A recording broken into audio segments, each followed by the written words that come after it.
पिता पुत्र एवं पवित्र आत्मा नाम आमेन।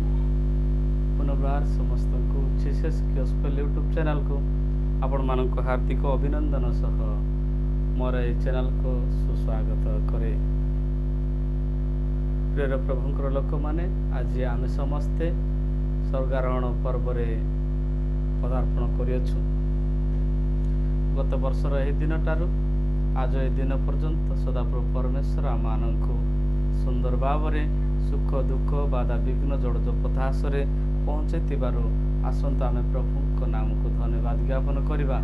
तेज आसतु मोर प्रिय भाई भूणी मैंने स्वर्गारोहण पर्वर प्रथम पठन अटे प्रेरित कर्मग्रंथ 1 अध्याय 1-11 पद एवं द्वितीय पठन एफिसियो मंडली निकट को प्रेरित पावलक पत्र पाठ 4 अध्याय 1-13 पद एवं आज पवित्र सुसमाचार साधु मार्को द्वारा लिखित सुसमाचार पाठ। प्रभुंकर जय। 16 अध्याय 15-20 पद पर्यंत एटारे प्रभु हे प्रिया मान कहती पुणी से मानक कहले तुमे माने समुदाय जगत को जाई समस्त मानव जाति निकटरे सुसमाचार घोषणा कर। जे विश्वास करे बाप्तिजित हुए से परित्राण पाइब किंतु जे अविश्वास करे से दंड पाइब। आउ विश्वासी मानकर एही सबु चिन्ह अनुभूति हेब से माने मो नाम रे भूत छड़ाइबे नूतन नूतन भाषारे कथा कहिबे हस्तरे सर्प धरिबे पुणी प्राणनाशक कौनसी पदार्थ पान कले से मानकर किछि क्षति हेब नाही।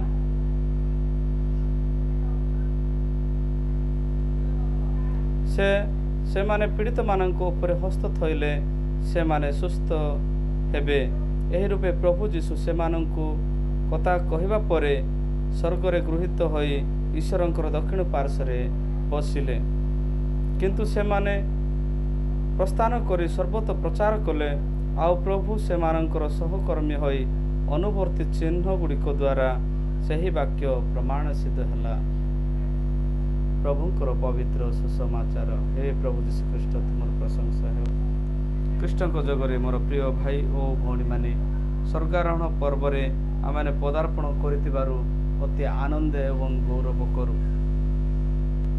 अनेक विश्वासी मानक हृदय अनेक प्रश्न जागृत हुए बा मनरे आसे जीशु काहींकि स्वर्गारोहण कले ताहा आमମାନଙ୍କର मंडली एवं आमे समस्ते ताहा अवगत हेबा नितांत आवश्यक।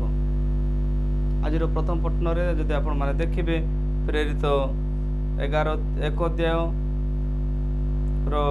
10-11 पदरे एहीपरि लिखा होछि जे सेटारे से प्रभुंक निकटरे एक प्रतिश्रुति कथा माने सेटारे देखिबा को पाउछु।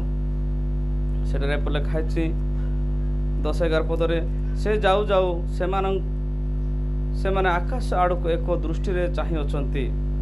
एपरि समय देख शुक्ल वस्त्र परिहित 2 जन पुरुष सेमानक निकटरे उपस्थित हेले। पुणी सेमाने कहिले हे गालिलीय लोक काहेकि तुमने आकाश आड़क चाहि टिया होयछ जेउ जीशु तुम मानक निकटरू स्वर्गरे गृहीत हेले ताहांकु तुम माने जो प्रकार स्वर्ग को जीवार देखिल से सही प्रकार आगमन करिवे। Praise the lord. Hallelujah hallelujah. मोर प्रिय भाई भूणी माने जेते बेले जीशु स्वर्गारोहण करथिले सही समय एही लोक माने आकाश को चाहि कि जगिथिले आकाश को चाहि देखिथिले।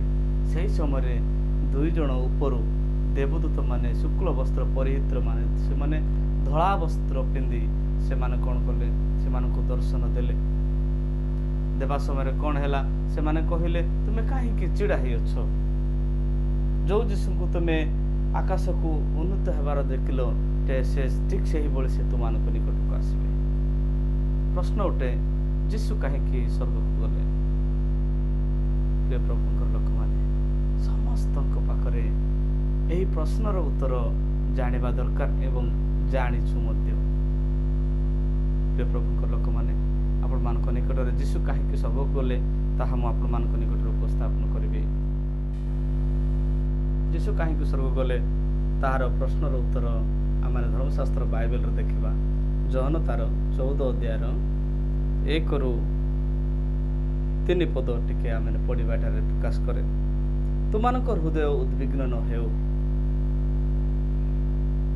ତୁମମାନେ ଈଶ୍ୱରଙ୍କଠାରେ ବିଶ୍ୱାସ କର ଓ ମୋଠାରେ ମଧ୍ୟ ବିଶ୍ୱାସ କର। ପ୍ରେଜ୍ ଦ ଲର୍ଡ।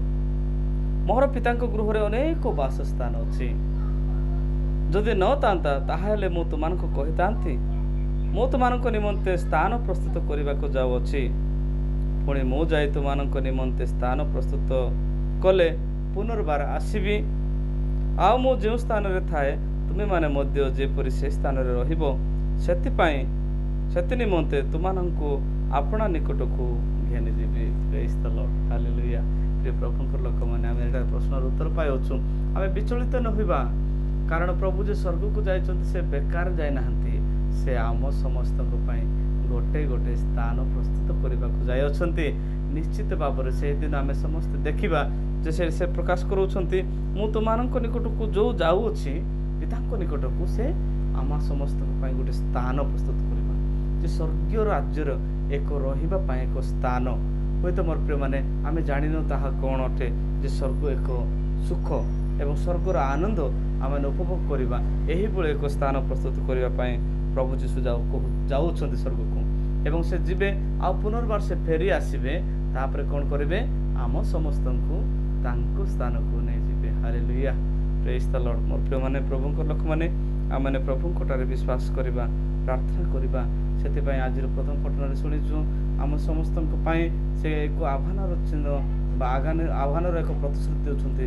ଯେଉଁ ପର୍ଯ୍ୟନ୍ତ ତୁମେ ପବିତ୍ର ଆତ୍ମାକୁ ପାଇନାହ, ଏ ଜେରୁସାଲେମ ଛାଡ଼ି କୁଆଡ଼େ ତୁମେ ଯାଅ ନାହିଁ, କାରଣ ପବିତ୍ର ଆତ୍ମା ଆସିବ। ଏହା ଧୈର୍ଯ୍ୟ ସହ ବିଶ୍ୱାସ କରିବା ପାଇଁ ସେମାନଙ୍କୁ କୁହାଗଲା। ଏବଂ ଯେଉଁ ପର୍ଯ୍ୟନ୍ତ ପବିତ୍ର ଆତ୍ମା ଆସିନାହିଁ ସେ ପର୍ଯ୍ୟନ୍ତ ତୁମେ ଏଇଠାରେ ରହିବା ପାଇଁ କୁହାଗଲା। ଜେରୁସାଲେମ ଛାଡ଼ିକି ସେମାନେ କୁଆଡ଼େ ଗଲେ ନାହିଁ। ଶିଶୁମାନେ ମଧ୍ୟ ଠିକ୍ ସେଭଳି ଈଶ୍ୱରଙ୍କର ଆତ୍ମା ଯେତେବେଳେ ଆସିଲା, ସେମାନେ ପୃଥିବୀର ପ୍ରାନ୍ତ ପର୍ଯ୍ୟନ୍ତ, ଯାହା ପ୍ରେରିତ 1:8 ପଦରେ ଆମେ ଦେଖିବାକୁ ପାଉଛୁ, ସମରଣୀୟ ଜେରୁସାଲେମ, ଜିହୁଦା ପ୍ରଦେଶ, ପୃଥିବୀର ସମଗ୍ର ଦେଶ ଦୁନିଆକୁ ଯାଇକି ତୁମମାନେ ଈଶ୍ୱରଙ୍କର ଜଣେ ସାକ୍ଷୀ ହେବ, ବା ପ୍ରଭୁ ଯୀଶୁ ଉଠିଛନ୍ତି ବୋଲି ସାକ୍ଷ୍ୟ ଦେଇପାରିବ ବୋଲିକି ପ୍ରଭୁ ସାଙ୍ଗମାନଙ୍କୁ କହନ୍ତି। ପ୍ରଭୁଙ୍କ ଲୋକମାନେ, ଆମେ ଯେ ଦେଖିବାକୁ ପାଉଛୁ ଆଜିର ଦ୍ୱିତୀୟ ପଠନରେ, ସେହି ପବିତ୍ର ସୁସମାଚାର ଘୋଷଣା କରିବା ପାଇଁ କାହାକୁ କାହାକୁ ପାଳକ, କାହାକୁ କାହାକୁ ଯାଜକ, କାହାକୁ ପ୍ରଚାରକ, କାହାକୁ ପଦବୀ ମାଧ୍ୟମରେ ଅନେକଙ୍କୁ ସୁସମାଚାର ପ୍ରଚାର କରିବା ପାଇଁ ସେ ଆହ୍ୱାନ କରନ୍ତି। ପ୍ରିୟ ପ୍ରଭୁଙ୍କ ଲୋକମାନେ, ପ୍ରାର୍ଥନା କରିବା, ଈଶ୍ୱରଙ୍କ ରାଜ୍ୟ ପ୍ରତି ସଚେତନ ହେବା ଏବଂ ଈଶ୍ୱରଙ୍କର ସେହି ଅନୁଗାମୀ ହେବା ଏବଂ ସର୍ବଦା ଈଶ୍ୱରଙ୍କର ସେହି ସ୍ୱର୍ଗୀୟ ଆନନ୍ଦର, ସ୍ୱର୍ଗୀୟ ରାଜ୍ୟର ଚିନ୍ତା କରିବା ଯେ ଆମ ସମସ୍ତଙ୍କୁ ଈଶ୍ୱର ସ୍ୱର୍ଗ ରାଜ୍ୟକୁ ନେଇଯିବେ, ତାଙ୍କର ସ୍ଥାନରେ ପହଞ୍ଚାଇବେ। ଏବଂ ସେହିପରି ଏକ ସ୍ଥାନ କଥା ସେ ଆମମାନଙ୍କୁ କହନ୍ତି। ପ୍ରଥମ କରନ୍ତି 2:9 ପଦରେ ପ୍ରକାଶ କରେ, ଚକ୍ଷୁ ଯାହା ଦେଖି ନାହିଁ, କାନ ଯାହା ଶୁଣି ନାହିଁ ଏବଂ ମନୁଷ୍ୟ ହୃଦୟରେ ଯାହା ଜାତ ହୋଇନାହିଁ, ଈଶ୍ୱର ଆପଣ ପ୍ରେମକାରୀ ଲୋକମାନଙ୍କ ନିମନ୍ତେ ତାହା ପ୍ରସ୍ତୁତ କରୁଅଛନ୍ତି। ତାମାନେ ପ୍ରଭୁ ଆମକୁ ପ୍ରେମ କରୁଅଛନ୍ତି। ଏଇ ମନୁଷ୍ୟ ଯେଉଁଟାକି ଆଖିରେ ଦେଖି ନାହିଁ, ଯେଉଁଟା କାନରେ ଶୁଣି ନାହିଁ, କେବେ ମଧ୍ୟ ହୃଦୟରେ ଭାବି ନାହିଁ ବା ସେହିପରି ଚେତନା ଆସିନାହିଁ, ଏହିପରି ସୌଭାଗ୍ୟ ସେ ଈଶ୍ୱର ସ୍ୱର୍ଗ ରାଜ୍ୟରେ ଆମ ସମସ୍ତଙ୍କୁ ଦେବେ। ପ୍ରେଜ୍ ଦ ଲର୍ଡ। ହାଲେଲୁୟା। ପ୍ରଭୁଙ୍କଠାରେ ବିଶ୍ୱାସ କରିବା ଏବଂ ୟୁଟ୍ୟୁବ୍ ମାଧ୍ୟମରେ ଶୁଣୁଥିବା ଆମର ପ୍ରତ୍ୟେକ ଖ୍ରୀଷ୍ଟୀୟ ବିଶ୍ୱାସୀ ଭାଇ ଭଉଣୀମାନଙ୍କୁ ପ୍ରଭୁ ଆଶୀର୍ବାଦ କରନ୍ତୁ। ପିତା, ପୁତ୍ର ଏବଂ ପବିତ୍ର ଆତ୍ମାଙ୍କ ନାମରେ ଆମେ ପ୍ରାର୍ଥନା କରିବା। ମଙ୍ଗଳମୟ ପ୍ରଭୁ, ତୁମେ ଧନ୍ୟ ଅଟ। ପ୍ରଭୁ ତୁମେ ପରାତ୍ପର ସନାତି ସନାପତି ମନୁଷ୍ୟ ପ୍ରଭୁ, ତୁମେ ସ୍ୱର୍ଗ ରାଜ୍ୟରେ ଯାଇଅଛ। ପ୍ରଭୁ ଆମ ସମସ୍ତଙ୍କୁ ତୁମ ସ୍ଥାନ ପ୍ରସ୍ତୁତ କରିଅଛ। ହଁ ପ୍ରଭୁ, ବିଶ୍ୱାସ କରୁଛୁ ଆମେ ମଧ୍ୟ ତୁମମାନଙ୍କ ପରି ପ୍ରଭୁ ସେହି ସ୍ୱର୍ଗ ରାଜ୍ୟରେ ଉପନୀତ ହେବୁ ଏବଂ ସ୍ୱର୍ଗ ସୁଖ ଲାଭ କରିପାରିବୁ। ଆମମାନଙ୍କ ସକଳ ପାପ ଦୋଷ କ୍ଷମା କର ପ୍ରଭୁ। କେବଳ ତୁମର ଅନୁଗ୍ରହ ଦ୍ୱାରା ଆମମାନଙ୍କୁ ସେହି ସ୍ୱର୍ଗ ସୁଖ ପ୍ରଦାନ କର। ପ୍ରିୟତମ ପ୍ରଭୁ ଯୀଶୁଙ୍କ ନାମ ନିବେଦନ କରୁଛୁ ପିତା। ଆମେନ୍। ପିତା, ପୁତ୍ର ଏବଂ ପବିତ୍ର ଆତ୍ମାଙ୍କ ନାମରେ ଆମେନ୍। ସମସ୍ତଙ୍କୁ ପ୍ରଭୁ ଯୀଶୁ ଖ୍ରୀଷ୍ଟଙ୍କ ନାମରେ ଜୟ ଯୀଶୁ।